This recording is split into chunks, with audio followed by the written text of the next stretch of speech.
Hi everyone, welcome back. Continuing in Isaiah chapter 53, let's do 3 verses. We've read last week about the suffering but eventual vindication of the servant.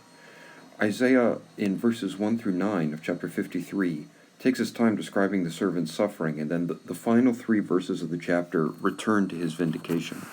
Chapter 53, verse 1, Mi ha'amin lishmuatenu, Uzeroah Adonai al mi niglata. So, me, verse 1, who, hopefully you can see Amen, Aman, to believe in the Hifil, who has believed, and hopefully you can see Shemuah, the thing heard, or the report, and it has nu on the end, who has believed our report. Now, it's not entirely clear if that's an objective or a subjective genitive, the report we gave or the report about us.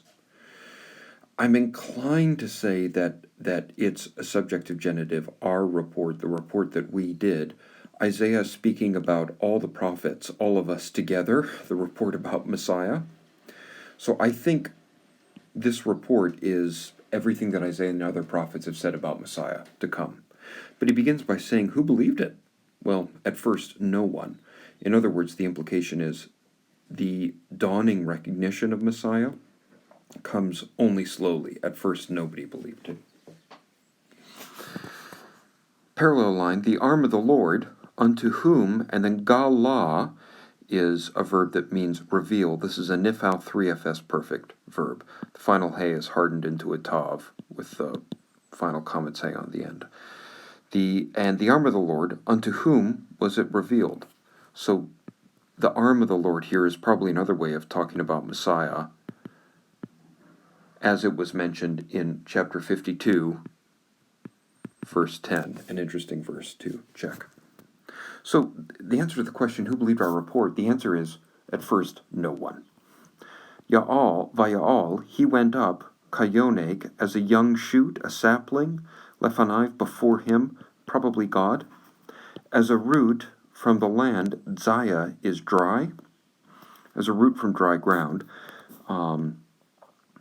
Lo to'ar lo, there was no appearance to him, and there was no hadar, means splendor, that we should see him. So a 1CP imperfect from ra'ah to see with a non-consecutive vav. Nothing spectacular about this guy that we should see him. No appearance that we should chamad, which means to desire. So completely unassuming, he would not stand out in a crowd, completely unremarkable. Baza means to be despised. It's a nifal participle.